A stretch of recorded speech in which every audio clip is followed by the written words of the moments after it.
Welcome everybody. Welcome to the Statewide Clinical Network Conversation series. My name is Nadia Masterson and I'm the Director of the Partnerships Program at the Commission on Excellence and Innovation in Health. Can I just commence by acknowledging that the land we meet on today is the traditional lands for the Kaurna people and that we respect their spiritual relationship with their country. We also acknowledge the Kaurna people as the custodians of the Adelaide region and that their cultural and heritage beliefs are still as important to the living Kaurna people today. I'd also like to acknowledge other traditional lands that each of you may be meeting on today virtually. Thank you so much to everyone for joining us. I might just start off with just a minute or two of a bit of background about CEIH and the clinical networks, and then hand over to our wonderful presenter for today.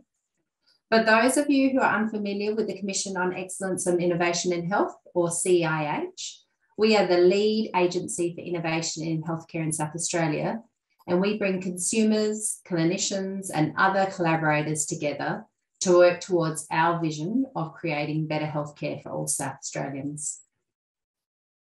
To work towards this vision, we really need to support the creation of new ideas for better healthcare. And we do this through a range of portfolio areas, including partnerships, patient-reported measures or PRMs, clinical informatics, innovation, and of course, our statewide clinical networks.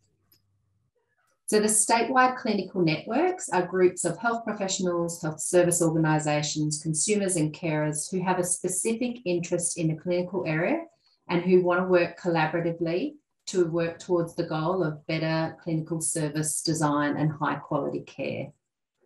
Our clinical networks operate across the continuum of care, including both public and private, and including the local health networks. The networks also identify and collaborate to resolve those strategic problems that will lead to significant improvements in health outcomes for South Australia. So each of these networks has a steering committee who develop the vision, goals, and work program for the network, and they're supported by a consumer and or clinical lead. Just noting if anyone hasn't got their mics on mute, just to remember to do that now. So just noting with the statewide clinical networks, they work around supporting leadership and building those connections and community around their specific areas of practice. So there's 8 statewide clinical networks, and they are around surgical and perioperative care, chronic pain, clinical genomics, adolescent transition care, which is today's presentation, cardiac care, urgent care, cancer, and palliative care. So the statewide clinical network conversation series are a new series where we're shining a spotlight on our networks. They're Thursdays at 1 o'clock from October to November, and they're also always available online. So we upload them into our website within a week or two. These conversation series are to provide a space to explore and hear from each of the networks.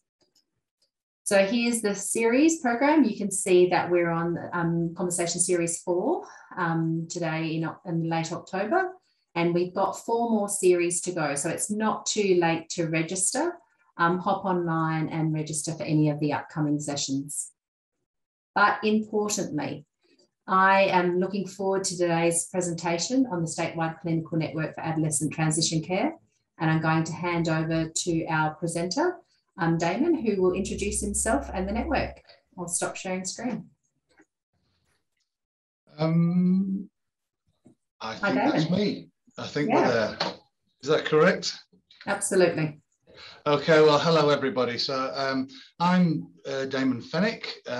I'm the manager of the Northern Continuing Care Mental Health Services, the co-lead for the Youth Integrated Practice Unit in the North, and the acting clinical network lead for the Adolescent Transitional Care Clinical Network. I'm going to then now try and hopefully effectively share my screen, and then I'll keep talking as we do that. And hopefully that should be it. And hopefully you should be getting the cover screen now, and I can't see my face anymore, which is good. Hopefully you can't either. So as Nadia was saying, I'm here not presenting all the fantastic work and how wonderful I am and how great it is, because nothing happens as an individual. I'm here just to present the fantastic work that this network is doing with the support of the CEIH and the Department of Health and Wellbeing.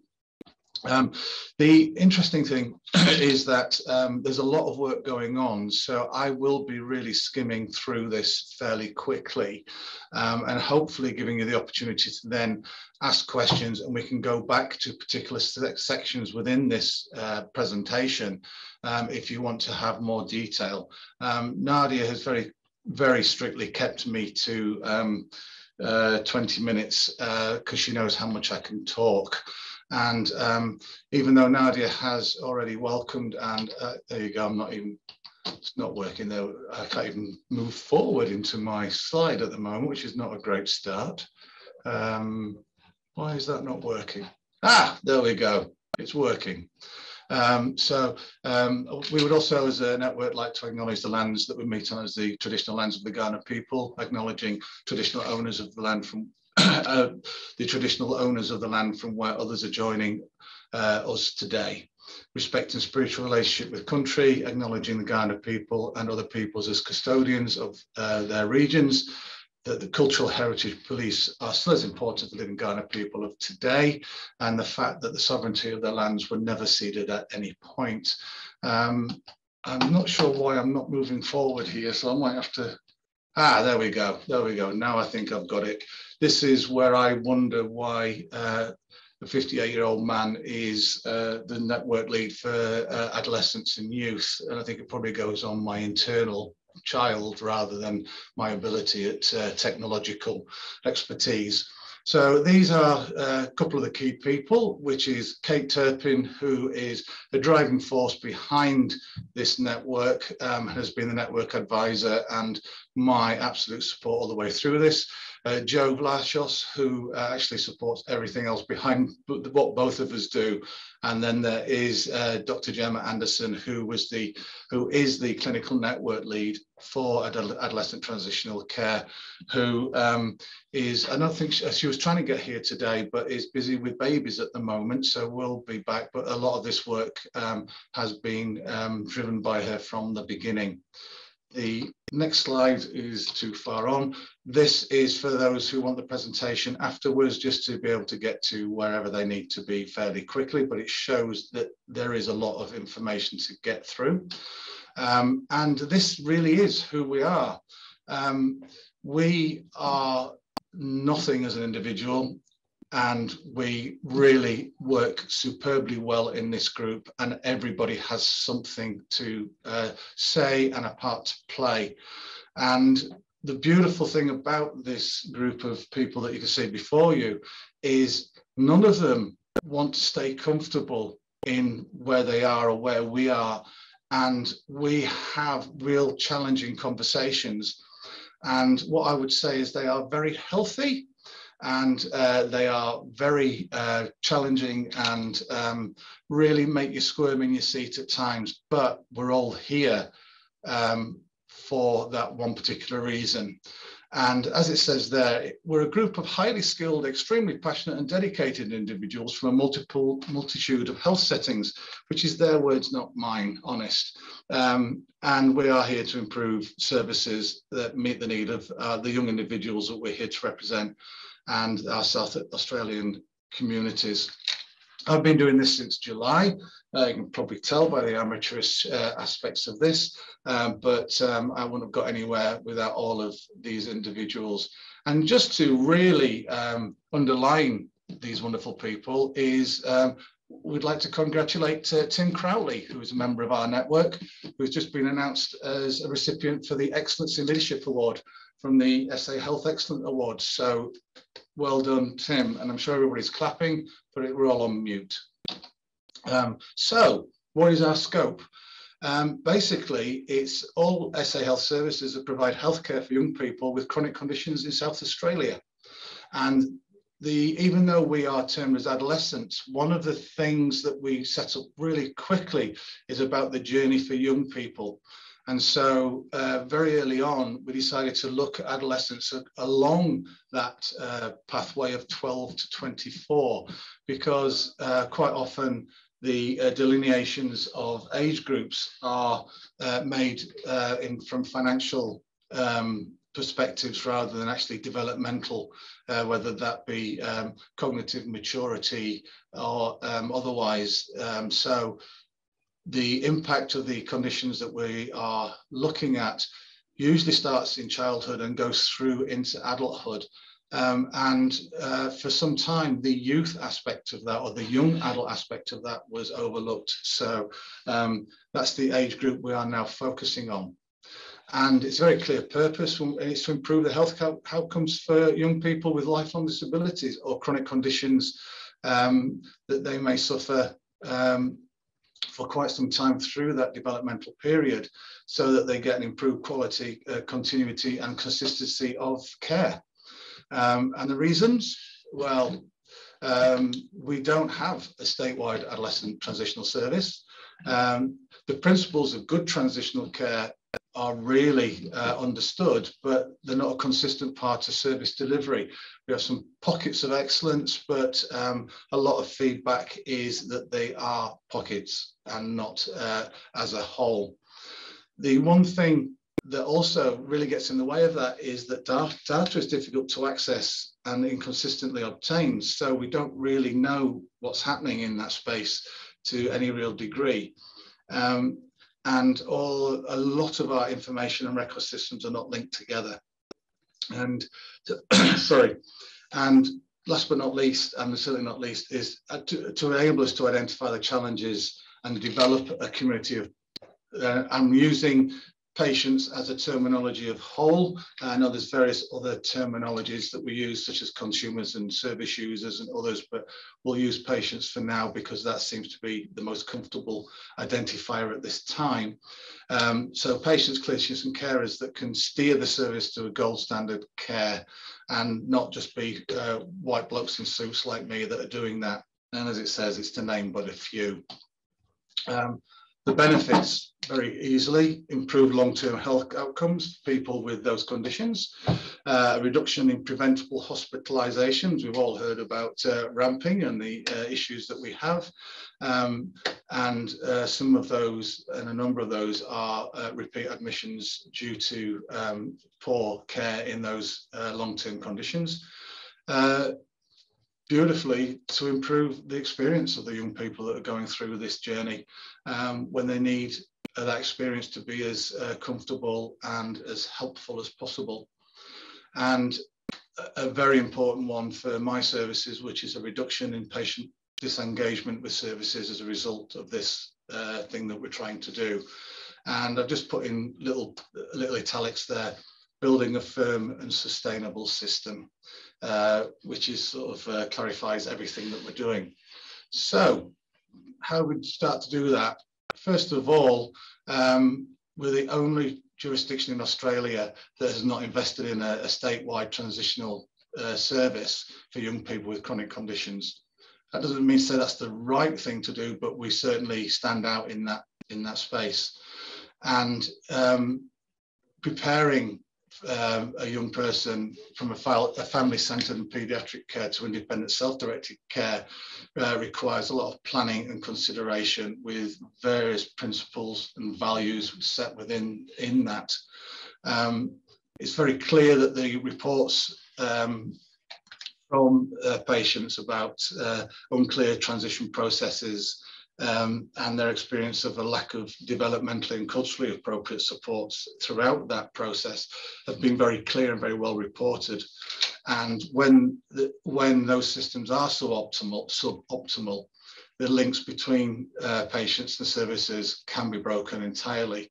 So one thing that has occurred within South Australia is there is an acknowledgement for a need for this, and it's therefore been embedded in our health and wellbeing plan for women and children and young people 22 to 32, the health and wellbeing strategy 20 to 25, and the mental health service plan 20 to 25. And it consists of those three main components that are there, which is preparation, transfer, and integration. And this framework is currently being developed by the System Design and Planning branch of the Department for Health and Wellbeing. And thank you for Angie and Elle. Even though you're not on that list, you've been really a massive part of this process, and we couldn't get by without you. And that's in partnership with the network that I represent today. And there's a representative project board that oversees the whole process. I think, yep, that's right. So one of the things, sorry for flicking around, one of the things is right from the beginning, the network started to look at the framework and the contents of this framework. And as I say, some of the questions we ask are quite challenging. And one of the questions was, are we the right people? Do we truly understand what it's like? And are we the people to steer the ship? And so some of those answers are yes and no.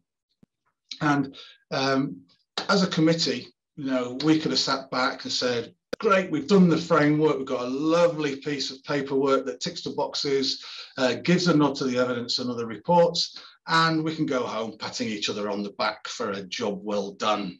Brilliant, done it. But nah, this group is not that group.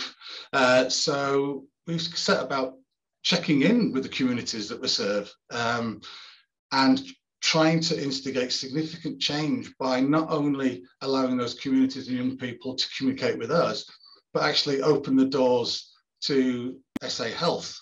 And so we've developed a youth advisory group. And one of the things, oops, oh, it's all taking over. Go back, thank you. One of the things is this, I've got my mouse arrow going, but the square box of where the youth advisory group sits is the really important part. It shows the networks that Nadia was talking about on the left-hand side of the big red circle and where our network sits. But if you notice, the youth advisory group is not attached to us. It's actually attached to the commission, and it's actually got direct line reporting and communication direct to the SA Health and the Minister of Health, and all the other local health networks and service providers as well. So we don't set out to develop small things. We want things to be big, we want things to make a difference, and we want it to be sustainable. And so ensuring that this youth advisory group is not only checking the assumptions that we're making from the evidence and the feedback within the framework, but within everything that we're doing in this group will actually have a part of. Plus, they will also guide the Commission and this network and the future of developing the things themselves and their own projects. And it's got to be partnered, it's got to be owned, it's got to be truly inclusive. So we are enabling communication access challenges to be able to be represented at this group. It needs to be very respectful, accessible, diverse, enabling, enabling twice, doubly enabling. And I hope I'm not underselling this because, I keep knocking this, I do apologize. I hope I'm not underselling this because as a network, what old buggers like me bring is the knowledge, the experience of the systems, of the how they interlink together, how they are provided, how they are funded. We bring all that knowledge and expertise, but we don't have that experience of traveling through that. And what we can do is work with young people so they can tell us where it's going right and where it's going wrong. And then we can help embed that in the systems that we're developing. And as with everything in life, we don't expect anything for nothing. So there's a quid pro quo for our brave volunteers in this youth advisory group. And what we are offering is mentoring and training and support and buddying, and we're paying for time. So we'll probably come into that a little bit more later on, because I can talk about this for a long time. And I'm looking at time now, dear, I do apologise. And we'll go on to the next one, which is links into, there you go, I'm getting my hand off my mouse because that's what the problem is. In regards to data linkage and how we do get good data. So we have an adolescent transition research project called Be Bold, and that's linking specific longitudinal data from the Women's and Children's outpatient data set to the Be Bold database to combine health and social systems data, and investigating the feasibility of utilizing these linked data sets to answer a number of questions about how young people transition from pediatric to adult services, and to get that understanding from the data of, one, how well we capture the conditions and the data on that transition, and the impact of chronic illness on long-term life outcomes and predictors for poor transition, so we can then put things in place. That's currently awaiting ethics approval, but is really exciting. We've also already done some work in the Women's and Children's Hospital in surveying the nurse consultants that work there on what's happening now. What is it like? And so I can't remember, but every nurse consultant at Women's and Children's that are involved in transition were offered this survey. And because we don't currently know, and it was Kate that approached the Women's and Children's with this, they were extremely keen to get involved with this. And it was a huge response rate, and I can't remember off the top of my head, but Kate will be able to clarify that in the questions and answers. But as it says there, 65% of young people in transition to adult acute services from the services that we surveyed, and 73% reported that they have patients that have become lost or failed to transition during that process. And the full analysis is undergoing at the moment, and that will be reported upon. But one of the things is we are trying to identify those barriers to transition and identify what supports good transition. And again, all of this information actually enables not only the framework and the network's role itself, but actually helps the individual services as well to link into what is good and what gaps are in place. Now, I talked about communication access challenges, and a further health journey mapping process that we're undertaking is to interview some young people with really complex chronic illnesses who have actually gone through transition. And so the process is to recruit 12 young people for interview about that experience.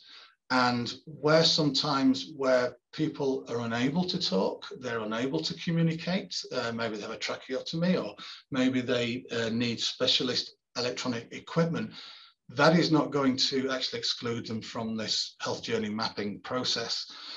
We're actually looking to actually include them actively in these processes, from mild right the way to severe communication challenges.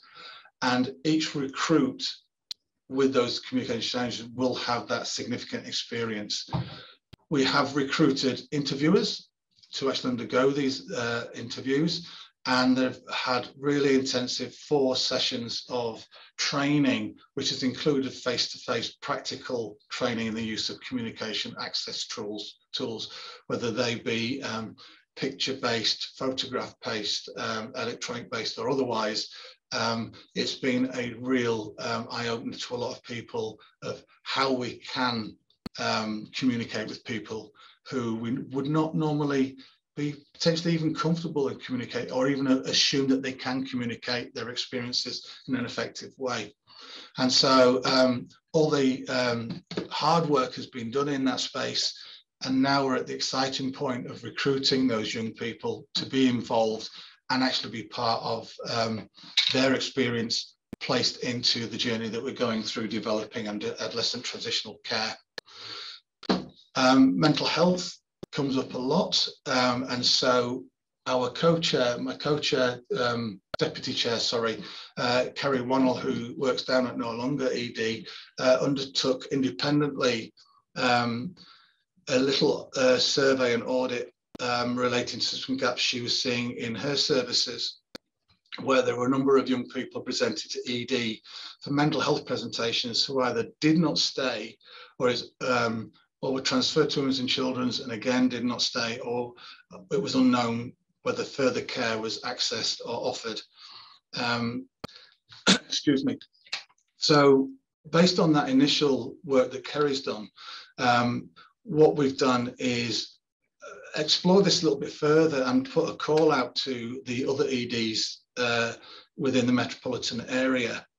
And when we said, from the small number that Kerry has done, which took a long time because it was a lot of number crunching on her own behalf, that identified 85% of 12 to 17-year-olds that were actually presenting through self-poisoning with suicidal ideation are discharged to their GP, and then we're unsure what happens to them, and then some of them come back. Really opens some eyes. Also, when I was speaking to some of the senior staff at ED departments, they say, no, we don't have young people come to us, they all go to Women's and Children's. And I said, oh, well, just ask, please. So they did. Then they found out, actually, well, yes, we do, because we stabilize them and then transfer, or sometimes they're stabilized and then leave. So there are gaps in that space. And furthermore, it actually highlighted, as we started these discussions, that quite often mental health for young people with challenges as they develop from a physical health point of view is often overlooked. And things like the impact on self-esteem and inclusion and friendships and belonging have been overlooked in that space, and then has an impact, and where there may be a singular morbidity, potentially has a comorbidity that is being overlooked, then perhaps they actually transition into an adult mental health service whilst they're in a pediatric physical health service. So this mapping survey that Kerry has done has started off with this little seed, and it's getting bigger and bigger, and certainly really brings into that comorbid and multimorbid identification, and then readmissions to hospital, representations to EDs, and what are we doing in that space? Again, we can talk a little bit further, and there was this last one, we've just started on this, because as we start to really lay out that journey for young people and the parts that are involved in that, one of the things that really came out is often people are on medication, more than one, more than two, quite a lot sometimes, and then accessing and being able to continue with that medication as you're transitioning and transferring between services, or transitioning from adult to youth, or adult to, from children to youth, or from children to adult, or from youth to adult, is sometimes very challenging. Often medication is supplied by the hospitals and then gets transitioned to community, but some challenges are identified in that space. Or you then maybe hit 18 and then you suddenly got to start paying for them yourselves. And what do we do? And what help have you had on that? Do you have supports to actually enable that to occur and to see that followed through? Or, do you have needs that are not being met to enable the continuity of medication management in that space, whilst also considering that to some extent, you may then start getting into an area of needing more information about your medication, having some choice over that medication, and being included and having an understanding of how that works with your condition, are things that have not necessarily been touched on or included as that young person has grown. So this is another exciting piece of work which we're just scoping out at the moment. And we're coming to the end, you'll be pleased to know, because we need to go, although we're pushing towards that potential implementation of statewide transitional care service, And that's a major incentive about what's behind that. We're not a just because group, and because everybody else has got one, we should have one. And it's not what the network is about. And as you can see from here, it's identifying what success would look like as the key factor. Now, these here are the ones that we've come up with.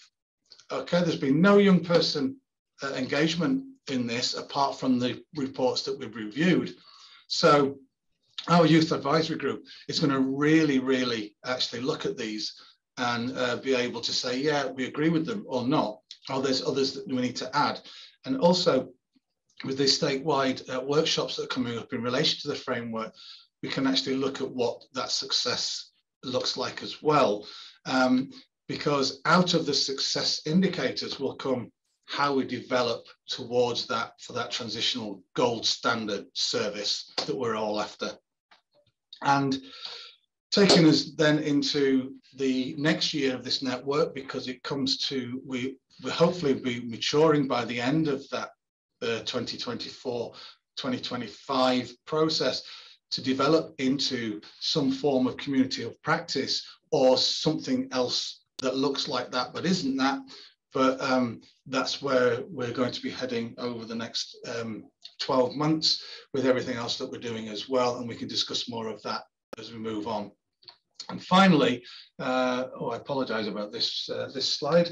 For those of you that know some young people that would like to get involved, the applications for the Youth Advisory Group is still open. I think it closes on Monday, but Kate, please put me right at the end of this when I'm finished. But yes, we're getting a lot of interest, but please feel free to send this link out to any groups and networks that haven't received emails or information from us yet. And also, there may be those of you here that want to actually join in this process. So we have 2 workshops for patients, carers, parents, clinicians, and Uncle Tom Cobley and all to come along and give us your views and feedbacks, understanding and what you want.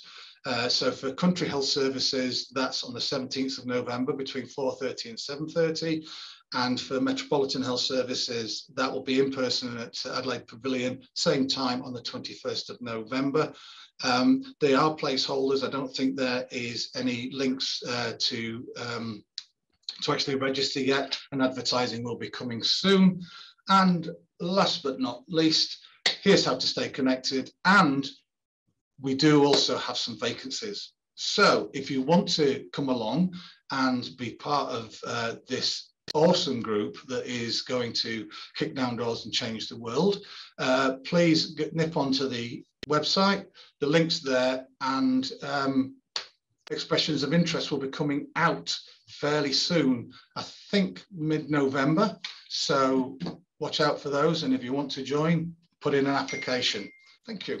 Thank you so much to Damon, and thank you so much for your passion and dedication to this area. It's fabulous.